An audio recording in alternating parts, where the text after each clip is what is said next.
Blog Talk Radio. Well, hello, everyone, and welcome to the Divas That Care Network. My name is Candace Gish, and I'm the host of this program. Well, you know what? We're going to have a great show for all of you today. I am just excited with our guest and the things that she's going to be sharing with you. But for any of you that have just tuned in for the very first time, you know, a big welcome to you. Our show has now been running for, oh my goodness, just over 9 years.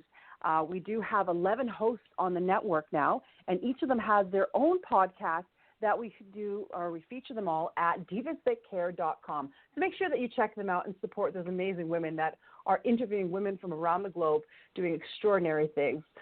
Let's get started, ladies. I am, as I said, I'm really excited. Today's guest is Daria DiGiovanni, and she is going to be chatting about some of the things that she currently does with her clients out there, and I think you're going to love it. But first, we're going to start with her story. So, Daria, welcome to the program. Hi, Candace. It's wonderful to be here. It's nice to be on the other side of the microphone for a change. Well, we're excited to have you because we have a lot of common friends, and a lot of people speak very highly of you, and I just love it. I'm just beyond excited to have you on today's program sharing the things that you're doing. Awesome. Well, thank you. I'm really excited, like I said, to be here. And by the way, congratulations on the success of your network. It's amazing. I know the time and effort that goes into that. So kudos to all of you and your hosts. Thank you so much. All right. Well, Daria, why don't you spend a couple of minutes introducing yourself to our amazing tribe? Okay. Well, hi, everyone. I am a ghostwriter. I am a ghostwriter, copywriter, independent publishing consultant, and a radio host. And it's so funny because I'm so happy to have the opportunity to be on on your show today, Candace, because I think what I have to say might speak to a lot of people. I want to go back to my childhood and just kind of make this point. I promise I will tie it all together. But, from the second I could talk and anybody would ask me, what do you want to be when you grow up? I had no hesitation. I would say, I'm going to be a writer, I'm going to be a journalist, I'm going to be a novelist. Like, it was those three things. Sometimes it was just writer, novelist, journalist, but it always had something to do with writing. Like, that was from the time, it was almost like my soul knew from the moment I came into a body and was born, that's what I was meant to do. And unfortunately, I kind of grew up, and I think many of us can relate to having insecurities. In my case, it was always being the chubby kid at school and not having boyfriends and what have you. And unfortunately, even after college, I think subconsciously, even though I had a great family and great support at home and I had wonderful friends, I kind of carried that with me. So the end result was I spent a lot of time in the corporate world doing things that were not related to writing, but that did give me some excellent experience. I didn't realize it at the time, but everything we do in life is a learning experience, and we can choose to take what's of value and apply that, to our next step in the journey. And so somewhere along the way, though, even while I was in the corporate world, I had a good friend. I should say this. My friend Beverly, who I met through business networking. And this is, now keep in mind, this was back in the 90s before all this technology was really at the stage it's at right now. And she said to me, she goes, stop talking about how much you want to be a writer and start creating a writing portfolio. So again, when I say portfolio, I mean we used to have to carry around an actual briefcase with articles and writing samples in it, Candace. I don't know if you can relate to that, but this was way before blogging.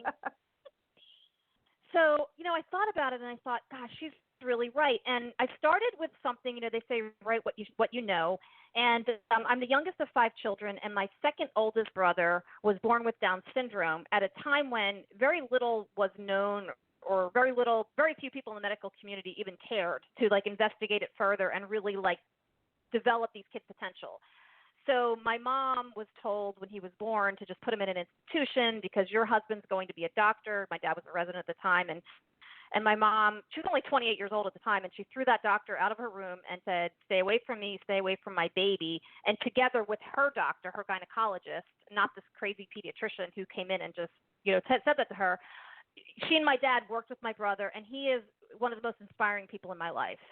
And he has been, and he continues to be, and he's actually going to be turning 60 next month. So I thought, wow, that story, my mom, yet the bravery of my mother and my father, and just my mom, even at that age, to have that kind of strength and foresight and just determination was so inspiring to me. So I ended up sitting down, and I'm not kidding, Candace, I had at the time, I didn't even have a laptop at home. I had one of those old Brother typewriters with a monitor.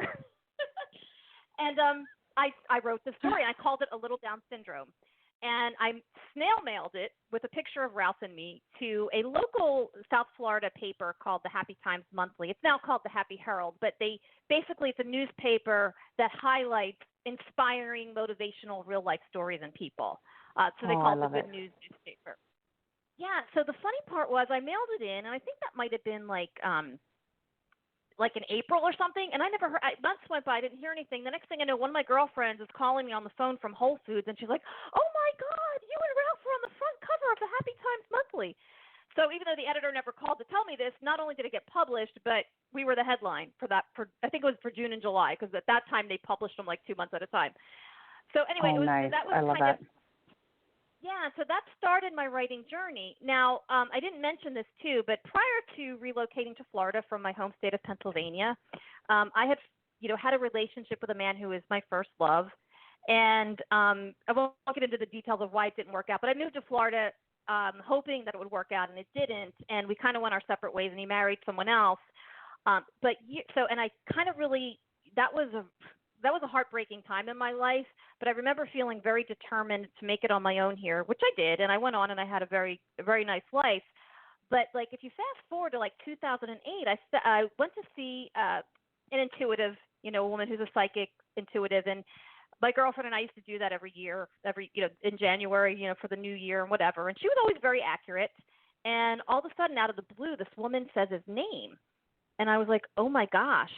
And at first I thought she was talking about my brother-in-law, who happens to have the same first name. And she was like, oh, no, I'm talking about a relationship you had. And then she went on to describe everything. And it just opened the floodgates of my memory, because prior to that, I think it was maybe my survival instinct, because, the mind is so powerful. I think maybe I literally forced myself to have amnesia so that I could function and go on with my life. And when she brought up his name and all those memories came flooding back, I literally just didn't know what to do with it. I mean, then I couldn't stop thinking about him and all the stuff that happened. And I've always been a journaler since the time I was little, always wrote in my journal. So I pulled out all my old journals, and I kind of remembered a lot of things that happened at that time, and what had gone down, and just the heartbreak and all the feelings that I had for him that I had sort of bottled up inside. And I'm like, okay, now what am I going to do with this? Now, going back to my childhood dream of becoming a novelist, I thought, well, I'm going to just sit down and let me just turn this into a fictional story, because maybe if I write it in the third person, I can still get it out of me, but it won't be like reliving the whole thing again. It'll be like this character is going through all this stuff and not me personally. And so that ended up becoming my novel, Water Signs, A Story of Love and Renewal, which I named because he and I are both Pisces, and we're about 2 weeks apart, and it just seemed like an appropriate title. It just popped into my head. And I wrote that book, and this was in 2008. And at that time, I wasn't, I was editing. I was doing some freelance editing, again, in conjunction with my corporate work. But I wasn't really that aware or knowledgeable about the independent publishing process. So I wrote the book in like 4 months.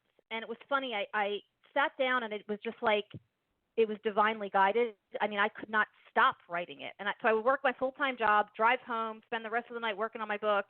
Every weekend, that's all I ever did. And it wasn't even like work. It just kind of flowed through me. I didn't even have to think about where to end a chapter and where to begin a new one, or it just all just came out of me. It was crazy. And along the way, I had a core group of readers who I would send like each chapter as I completed it. And they would be like, oh my God, this is great. You have to keep going. And so I did. And then what started out really as kind of a therapy project for me, because of the feedback I was getting, it became, wow, like I think I really want to publish this. So I had an editor. I knew enough to get a professional editor, but I didn't know about formatting. I didn't know about cover design and how that's a marketing tool. And these were all things I learned in this process. And what ended up happening that really took me by surprise was that writing and publishing this book somehow in the minds of other people just gave me like all this credibility. And so as I was marketing it, which again was a learning process, and using social media, because by then, social media was very prominent, Facebook, Twitter, all of those things, Blog Talk Radio. I was really amazed at how many people were just as interested in me, and not from an ego standpoint, but interested in me in terms of, well, how did you write the book? Because I want to do that too, and I want to know more about you and your process. And eventually it led to me becoming a ghostwriter, which was something I had never even thought of. It's not like I wasn't opposed to the idea. It just never even occurred to me until I was at a book signing that one of my friends put together for Water Signs. And this really affable, friendly guy came in, and he was joking around with me, and he's a local entrepreneur in South Florida, and he said, well, I want to buy a copy of your book. And I said, well, and it was so funny. He's from Israel originally, and his name is Shlomo. He's got a great accent. He's just a wonderful person. But he looks at me and he goes, I want to buy a copy of your book. And I said, oh, Shlomo, I'm like, this is a chick book. I appreciate that you want to buy my book, but I don't really think you're going to be interested in it. And he goes, I want to read your book. I want to read your book. Well, it turned out, as I discovered months later when he called me, he bought my book because he just wanted to get an understanding of my writing style, because he had a book inside of him that he really needed help with. You so know that's what started Your story is absolutely beautiful and amazing, and I love how the transition of how this has all transpired for you. Thank you, Candace. I'll tell you, I have to say, and I know you and your listeners already know this, but I think it's just an affirmation that when you listen to your intuition and just go with it and don't question it so much, like kind of get the rational mind out of the way, when you really have that gut feeling, I'm talking about that feeling of knowing, things are going to open up for you that you never even imagined. And that's what happened for me. And it's so funny, like when Shlomo, and keep in mind, he's got a great accent and he's very distinguishable. So he calls me up like several months later and he's like, hey, do you remember me? And I'm like, of course, how could I forget you? And he said, I love how you write, and you are the only person who can ghostwrite my book. And I remember, silly me, right, turning down business. I'm like, Shlomo, I've never ghostwritten a book for anyone in my entire life. I'm not even sure I could do it. And he's like, I believe in you. You are the right person. Like, he was so insistent that it had to be me, that his confidence kind of, I took on that same confidence and thought, well, if he's that sure, this must be something I should pursue. And that was a very, very interesting project. And I will say, to this day, even though I've ghostwritten several books since then, that one was the most challenging because it was very spiritual. It was a part fantasy, and it was actually based on his own near-death experience that he had after a motorcycle accident. So it's, as you can tell, I'm a very spiritual person, and I follow my guidance. I've learned over the years, I've gotten more in tune with it, as I think many of us do, as we get older. But it was just amazing to me that he showed up at that book signing, and that led me to writing his book, which was definitely a stretch for me, but in the very best way possible. And throughout the process of working on his book, other people contacted me, and it's been incredible. I've really had the privilege of collaborating with so many people who have so much of value to share with the world. And now that independent publishing has made it possible for people to kind of bypass the gatekeepers and bring their book directly to the marketplace, it's opened up so many more opportunities, not only for writers and authors, but for readers. There's so much more creativity. Now, that said, you still have to go about the process of professional editing and cover design. And those are all things I learned and created as part of my business to be able to help other people who, like me back in 2008, might not have any idea about the process. So that's kind of it in a nutshell. I hope I'm not rambling on here. You know what? No, it's absolutely beautiful, Daria, and I just love it. I'm just enthralled by just listening to you. I'm like, this story is so powerful. Because it's about following your dreams and knowing that everything happens for a reason. And sometimes we don't understand why things happen, and we just go for it. And one of the stories I always tell our listeners is that, I was introduced to do a show. Oh, my goodness, it must have been 10 years ago. And I had a mentor saying, I need you to do this for me. And I'm like, no, I don't ever want to do this. I don't want to talk to people online, and I don't want to be a host of anything. I was very scared of that, and I didn't see the process of where it could lead to now. And we just don't know. And to follow that intuition within ourselves and to believe in ourselves, I always believe the sky is the limit. And you are an example of that, and it's just awe-inspiring. So thank you so much for sharing that. Oh, my pleasure. Thank you. I hope it inspires someone else, because it's been, and anyone that might be having difficulty with the journey, trust me, this was over time. It took me years to really hone in on that intuition and really listen to that still small voice within, if you will. I had to clear away a lot of clutter and old processing, which I think many of us can relate to, whether it's religion or upbringing or whatever. But it's definitely worth the effort. I guess that's what I want to say to your listeners. No, and I think they appreciate that. we have a lot of authors that have come on our program, but over the years I've met a lot of amazing women that have these extraordinary stories, and I always ask them. I said, why don't you share these stories in a book? I'm like, you could have an amazing book. This could impact so many people's lives. And one of the things that you do, you were mentioning, is that you're a ghostwriter. Tell us a little bit more about that. I know you shared the story with your gentleman, but with the listeners right now, there is so many of them out there that are just so scared. Tell them why having somebody like you, a copywriter, a ghostwriter, an editor, how can that help them out? Sure. Well, thank you, Candace. Well, first, I want to qualify it because there are many, many very talented ghostwriters out there, and that is not, believe it or not, that is the most important thing. But there's also something that's equally as important, and that is finding a ghostwriter who is genuinely interested in you. That I can't stress that enough, because that ghostwriter, not only do they have to have the ability to write well, but they have to have empathy for your story, and they have to have the ability to kind of write the book as if they're you, all the while maintaining a certain detachment, knowing that it's not their book, if that makes any sense. It's kind of paradoxical, but they have to be interested in you. And the way I work, and I would suggest that these are questions you can ask when you're maybe contacting different people about ghostwriting. The way I work is I'm very collaborative, and so my process involves lots of interviews with the client, and I record them because I need to understand how they express themselves, what they think, not just the content of the book, which is obviously incredibly important also, but how does this person express themselves? What is their story? What's their motivation? So I set up a series of recorded interviews to kind of capture all of that, and it really enables me to write in your voice if we're working together, because even though I'm writing the book, I have to write it as if I'm you, as if I'm my client. And so that really, for me at least, the only way I can do that is by spending time. So it is an investment of time as well as money. When you hire a ghostwriter, it's not like you hire someone and say, well, here's my concept, write it for me, and, just call me when you're done. It doesn't work like that. It's very collaborative. Yeah.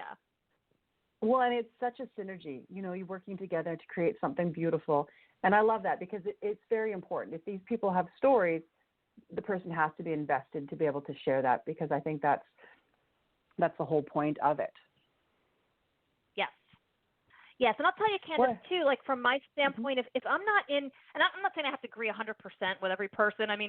That's not my point, but when you're writing a book for someone else, I kind of find for me, I need to be around 80% in alignment with what they're putting out there. Otherwise, I can't do it. It's just, and that's not, I think that's actually a good thing. I think that it's important it's kind of like when you're on a job interview, and you're assessing the company that wants to hire you as much as they're assessing you. It's kind of like that, because I have the integrity to know, I don't think I'm going to do a good job with this because it just doesn't speak to me for whatever reason.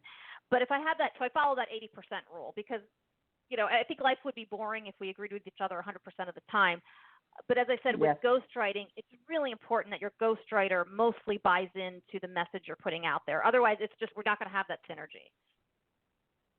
Well, I think that's important also, and I can't wait to share that on all of our social media links. But I want to dive into something else that you also are really passionate about. You are passionate about veterans, and can you share a little bit about that with us? Yes. Well, I will tell you that I always grew up with tremendous respect for veterans. Because of my family, I have several family members, uncles, and so forth who served in World War II or served in Vietnam, and I just grew up with a lot of respect, for the men and women who put on the uniform and choose to serve their country.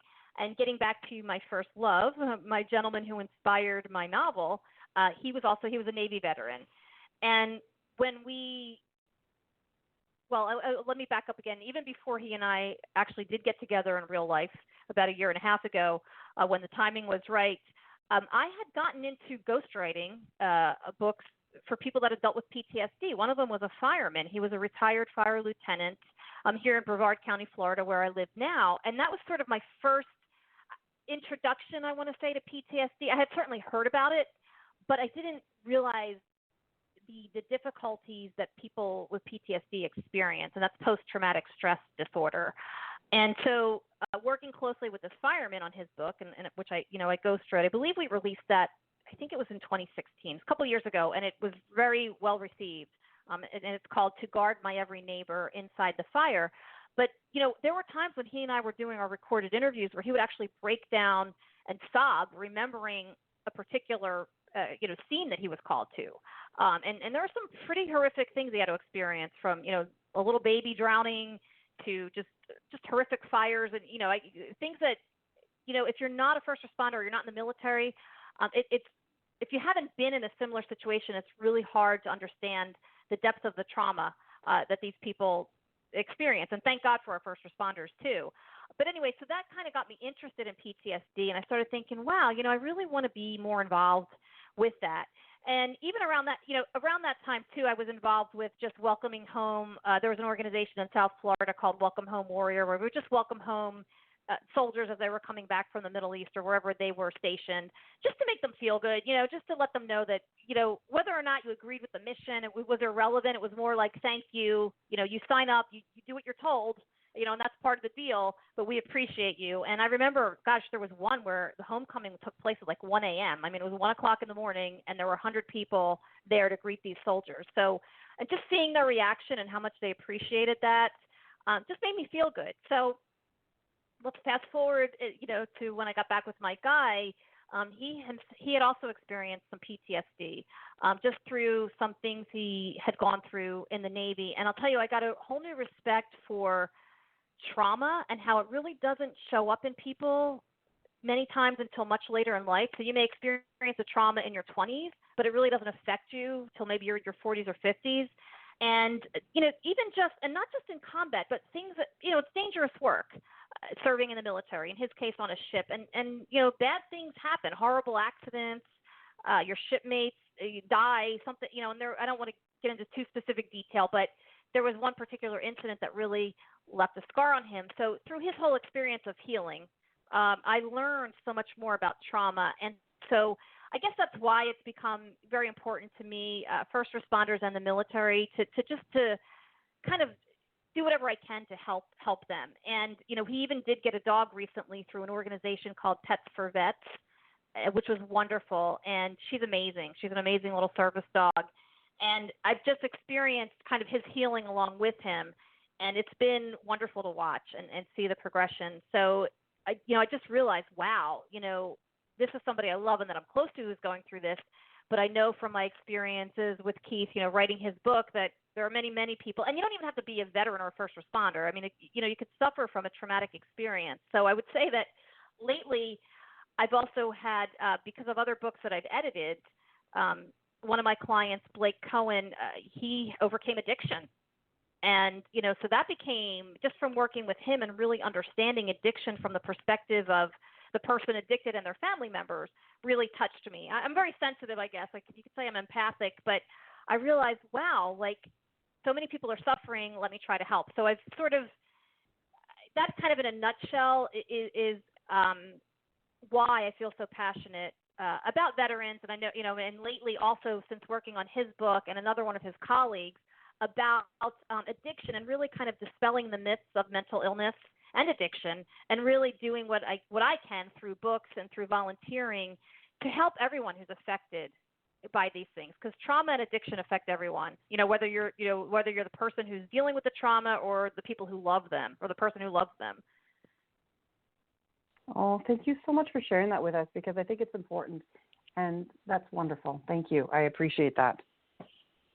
Well, I learned so much from my clients, Candace. I really do. Mm-hmm. I feel like I'm in this ongoing, well, we all are, it's called life, but, especially with what I do and even with my copywriting, it's just an opportunity to learn about things that I might not have been exposed to and think, wow, I'd really like to make a difference in this area, whether it's, just helping this person with their book and helping them promote it, or maybe getting involved in an organization that's working to help people affected. Oh, well, Daria, you've got so much that you can share with our listeners, and I hope that you come back and share more with us and come back on our show again in the future. Oh, gosh, Candace, it would be my pleasure. I've had a wonderful time. I'm sorry, I'm tongue-tied right now, but No. yes, absolutely, that would be wonderful.